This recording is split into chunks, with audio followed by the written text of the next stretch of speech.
problem də var ki, bu dövrlərdə uşaqlarda, hətta böyüklərdə belə diqqət pozuntusu olur, diqqət azalıb.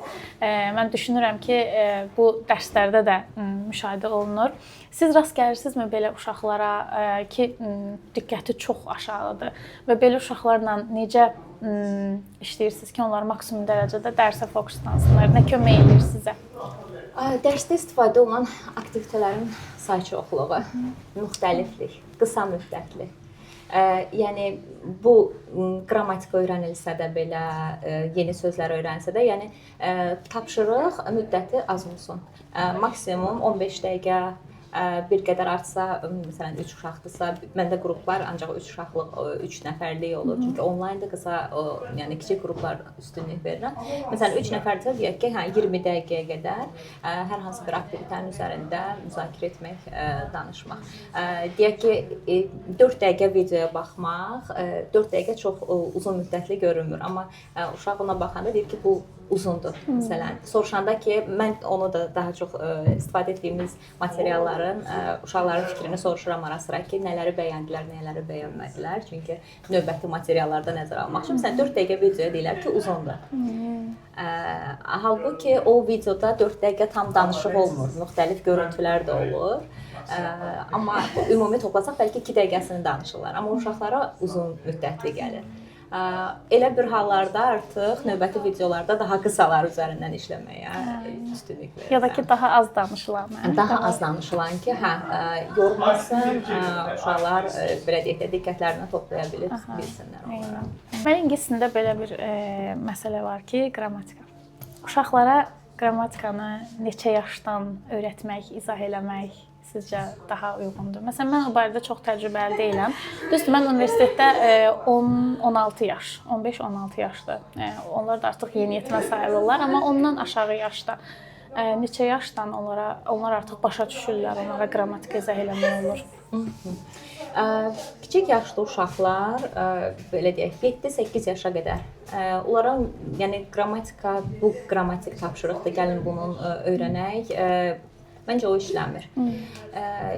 Bu daha çox kontent üzərindən ki, gəlin bu videoya baxırıq, bu mətni oxuyuruq, ancaq onun üzərində. Məsələn, bunun danışılır, dinləyir, baxır ki, bu şəxslər üzrə bunu istifadə edilir və yaxud rutinləri keçir, görür ki, bu cümlədə, quruluşda bu sözləri deyirlər və artıq avtomatik olaraq o özü haqqında danışanda da oradakı fikri götürür. Amma biz buna demirik də, bu bilirsən processable-dur ya nəsə. Artıq o ondan ilk tanış olur. Maraqlandırmır onu. O izah olunsa da onu, yəni onsuz da o dərəcə dərinlikdə anlamayacaq. Düzdür, anlayan uşaqlar da var. Çünki tək-tək uşaqlar olub ki, onlar öyrənmə bacarıqları həqiqətən yüksək olublar. Mən 7-8 yaşlı uşaqlar da olub ki, onlar görmüşəm daha əvvəl də öyrəniblər, sonra məndən də davam edəndə onlarla qrammatik tapşırıq üzərində işləyə bilirsən. Amma bu fərdi yanaşmadır. Yəni çoxluq üçün bu işləmir. Daha sonra 9 yaşdan başlayaraq, məncə qrammatik tapşırıqlar üzərindən işləmək olar. O da necə? Məsələn, mən TESOL kursunda olanda biz orada ESA öyrənmişdik ki, Engage, Study, Activate. O işləyir, hansı ki, qrammatik mövzuya başlamadan öncə biz ya onların həyatından, ya elə qrupda baş verən proseslərlə bağlı hər hansı bir mövzunu ortaya atırıq. Ya şəkil paylaşıram, yəni bu mövzuya bir giriş olaraq. Cümlə nümunələri üzərindən göstəririk. Məsələn, deyək ki, sifətləri keçiririk, onu müqayisə edirik və yaxud üstünlük dərəcəsini öyrənirik. Artıq elə öz aralarında soruşursan, ya bacısı ilə, qardaşı ilə müqayisə edirsən, ya eyni qrupda olanları. Artıq daha sonra o cümlələri yazıb göstərirsən ki, bu cümlələrdə. Ondan sonra artıq göstərirsən ki, bunun ikinci hissədə, study hissəsində, bu qrammatik quruluşu budur. Amma bunu da çox uzun, dərin izaha keçmirik. Dərhal tapşırıqlar üzərinə. Tapşırıqlar da interaktiv tapşırıqlar kömək edir. Çünki uşaqlar yazaq, nə bilim, nələrsə izah edək üstündə çox diqqətlərini yorulurlar. Amma onlayn tapşırıqlar üzərində işləyəndə, oyun formatında olanda onlar belə çox rahat şəkildə onu praktis edə bilirlər. Daha sonra artıq növbəti sonuncu etapda isə məsələn yenə də özləri haqqında ya ailə üzvləri ilə, ya dostları ilə sən də bu tapşırığı dedik də, başlayırlar müqayisə eləməyə. Ya belə deyək, təbiətdə olan gördükləri nümunələrisə haqqında nümunələr. Məsələn, hərəsi 5 cümlə yazır və yaxud bir-birinə 5 sual verir. Bu formada möhkəmləndirməyə çalışırıq. Təbii ki, növbəti dərslərdə də artıq ya onlara az miqdarda ev tapşırığı göndərmək, ya da növbəti dərslərdə davam etdirmək. Əslində danışırsınız, yəni çox bəyənirəm, çox xoşuma gəlir. Çünki zaten məncə uşaqlara məktəbdə kifayət qədər yazı yazdırırlar, qrammatika öyrədirlər və siz daha çox onun belə praktiki tərəflərini, danışıq tərəflərini daha çox Çünki əksəriyyəti tam olaraq ilk dəfə deyil də, hardasa məktəbdə məşğul olurlar deyə. Ona görə məsələn əksəriyyət işlədiyim uşaqlar özəl məktəbdə oxuyan uşaqlardır, hansı ki, həftədə 8-10 dəfə dərslər keçilir və demək olar ki, onlar qrammatikanı orada çox eşidirlər. Onların ən yaralı mövzusu danışa bilməməkdir. Ona görə daha çox dərslərə qoşulurlar. Düşünürəm ki, onlar yaxşı danışa bilirlər. Hansı ki, ingilis bölməsində olmayan uşaqlar var, amma yenə hər bir halda da həftədə 8-10 dəfə ingilis dərsləri olur, amma ya uşaqçılığı olur, çox da olmur. Bilmirəm, yəni səbəblər konkret. Biri var 3 nəfərə, 3 nəfərlə işləyirsən, biri var 10 nəfər, 15 nəfər. Yenə də əslində dilə görə məncə biraz çoxdur. Ona görə biz çalışırıq ki, daha çox danışıq üzərindən, nümunələr üzərindən. Super. Elə bir aktivite, elə bir fəaliyyət varmı ki, düşünürsüz ki, həmişə bu uşaqlarda işə yarayır. Yəni ən yaxşı bir fəaliyyətdir uşaqlarla ediləsi. Bu məncə hansı bacarığı üzərində dayanmaq istəyiriksə ondan asılıdır. Məsələn, danışıq məşqlərində biz timerdan işləyirik. Bu ya ola bilər ki, biz videoya baxdıq, onun haqqında 3 dəqiqə ərzində məlumat ver. Məsələn, deyəndə ki, danışmağa ya biraz qısa danışır, dayanır, ya biraz daha çox uzun danışır, amma dəqiqə qoyuruq, hər kəs bu dəqiqə müddətində orada gördüyünü izah eləsin. Bu üsulu, məsələn, onlar da xoşlayırlar. Elə belə danış deyəndə çox da meyilli olmur, amma bu biraz olaraq əyləncə kimi gəlir, yarış kimi gəlir, vaxtla yarışırlar. Daha sonra yazı, bu da biz məsələn uşaqlarda yoxlayanda ki, hansı sözləri bilirlər, mən məsələn onu yoxlamaq üçün hər hansı mövzu üzrə sözləri yazdırmıram. Biz söz oyunu oynayırıq. Məsələn, söz oyunu oynayırıq. Orada artıq kiçik yaşlılarda limit qoymuruq. Hətta mən özüm yazıram. Mənə əsas odur ki, çünki onlar əksəriyyəti sözün yazılışını bilmir. Necə eşidibsə elə deyir. Amma biraz müəyyən bazası olan uşaqlarla biz məsələn hərf limiti qoymaqla deyək ki, ən qısa söz 5 hərfli olmalıdır, 7 hərfli olmalıdır. Bir söz mən yazıram, onun son hərfi ilə başlayan sözü onlar yazır və bu formada onlar həm yazının, bu sözlərin yazılışını öyrənirlər, həm bildikləri sözləri yadlarına salmağa çalışırlar. Yəni bu üsul belə işdir. Dinləməni etdiyimiz zaman dinləmə də bunu məsələn xoşlayırlar. Biz hər hansı bir dinləməni edib ona aid suallar, quiz həll eləməyi xoşlayırlar uşaqlar. Dinləsin və orada olan quizləri. Bunda veb-saytlar kifayət qədər köməyimə çatır. Biraz araşdıranda görsən ki, çox belə saytlar var. Ən sevilməyən tapşırıqlar yazı ilə bağlıdır. Yazı ilə mən də sevmirəm aslında. Orada da şəkillər üzərindən işləmək. Məsələn, olur ki, 5-6 şəkil, onun üzərindən bir hekayə qurun. Bu formada tapşırıq verəndə o bir qədər işləyir. Düzdür, eləsi var ki, ancaq 5 dənə cümlə yazır. Eləsi var ki, daha belə geniş məlumat verir. Orada əlavə şeylər də, məlumatlar da, cümlələr də əlavə eləyir. Bu da yenə də artıq baxır. Necə alır. Bir də bu üsulu mən də xoşduram, amma düzdür, uşaqlardan çox da geri dönüş almıram. Məsələn, özləri video çəkib göndərmək. Məncə indiki dövrə uyğun da o hansılar ki kontent yarada bilər və yaxud kameraya, çəkilişə meyillidirsə, onlara bu tapşırığı da verirəm.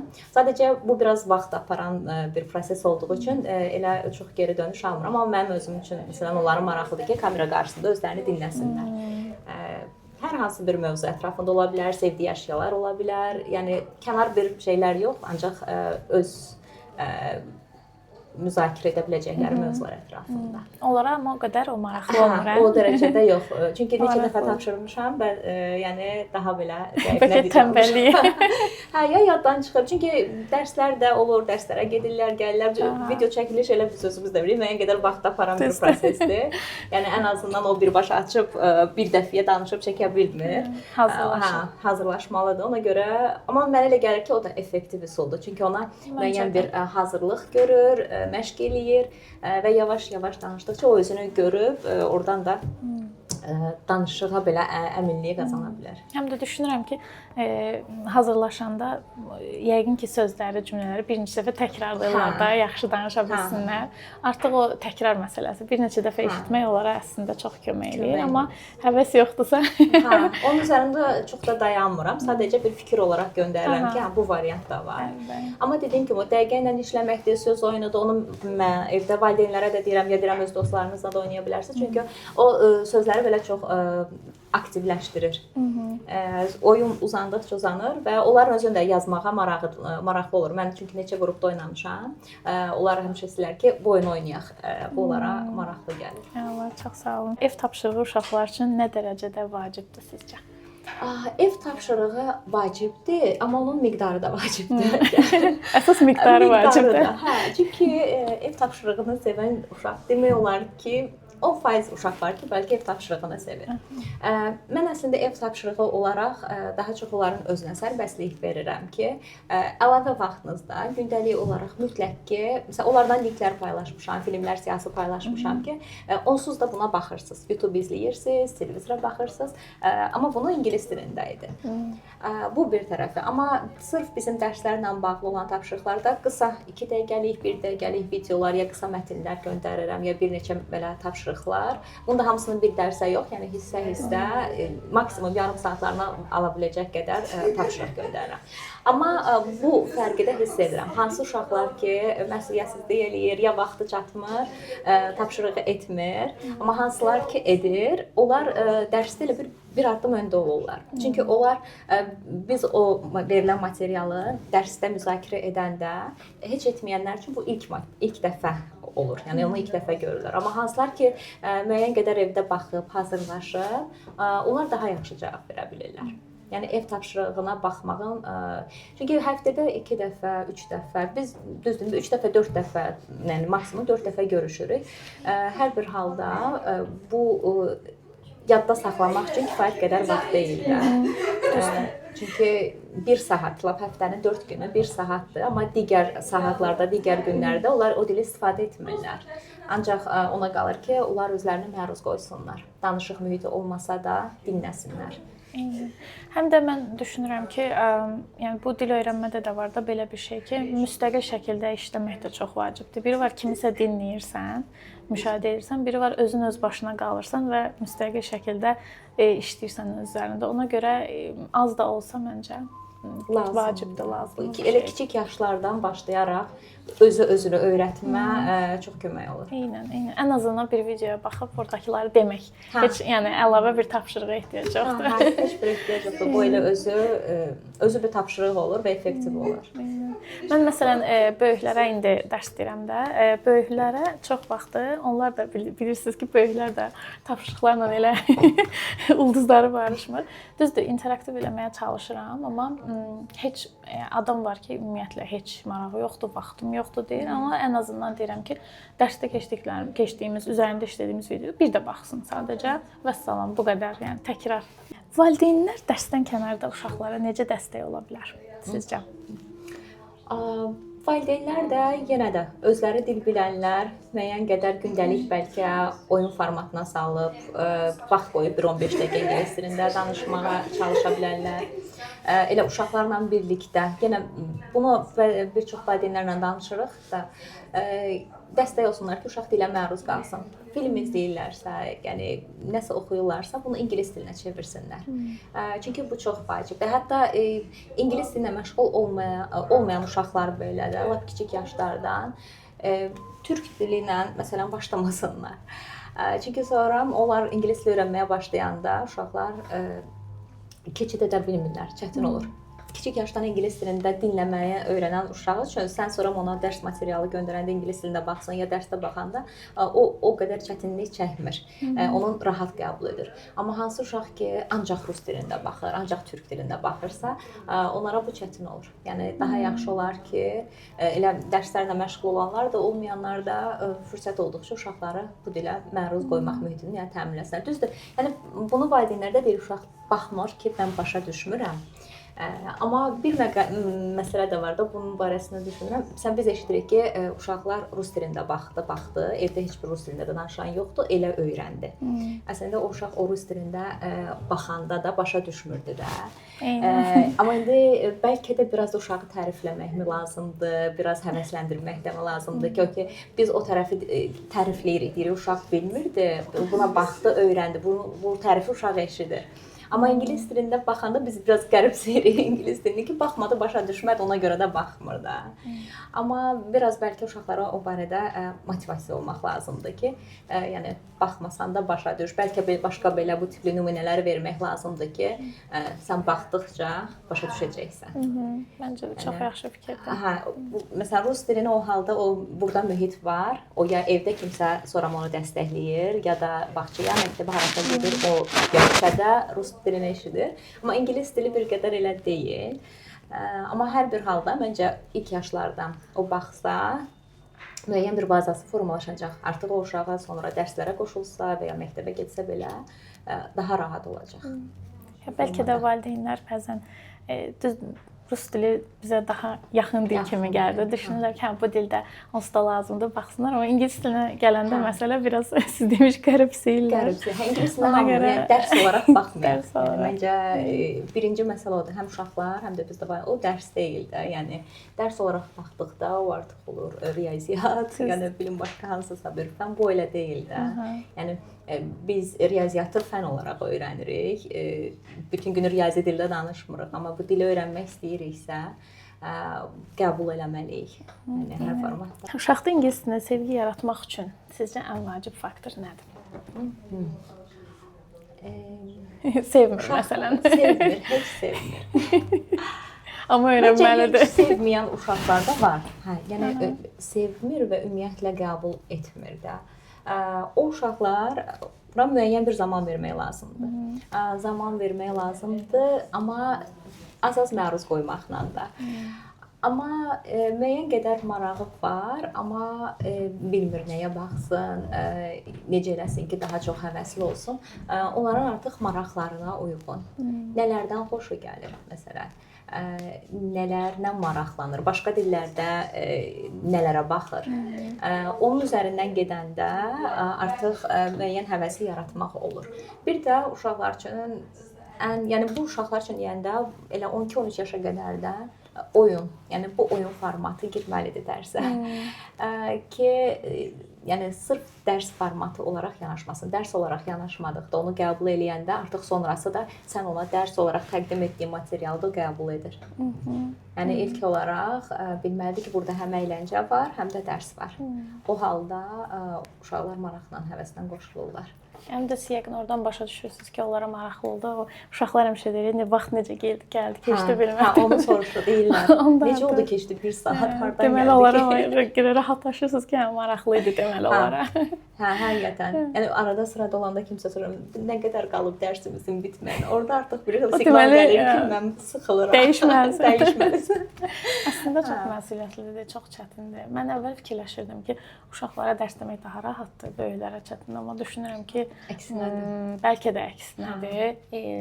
Hər ikisi çətindir. Hər ikisində problemlər, biraz çətinliklər var, yəni müəllim olaraq. Amma 50-50. Çətin tərəfləri, asan tərəfləri varsa, çətin tərəfləri də var əslində. Elədir. Asan tərəf odur ki, uşaqlar daha relaks modda ola bilirlər, daha relaks. Onlara görə. Biz daha məsuliyyətlərik. Biz o relaks vəziyyətdən onları elə bir sıxıcı, belə deyək, moda keçməmək üçün biz artıq gərgin vəziyyətdə oluruq ki, bunu qoruyaq bu prosesi. Uşaqlar yaxşı əhvaldadırsa, öyrənməyə meyllidirsə, bunu təmin etmək lazımdır. Yəni davamlılıq. Elə bil ki, onlara yaxşı moderator olmaq lazımdır da, o ki, tez-tez dəyişə biləsən ya da tez həm müşahidə eləyəsən, həm də ki, eyni zamanda öyrədəsən. Əslində kifayət qədər məsuliyyətli bir işdir. Müşahidə düzdür. Yəni o müşahidə. Müəllimlikdə bəlkə də elə ən vacib məqam odur. Vacib, məsuliyyətli. Belə.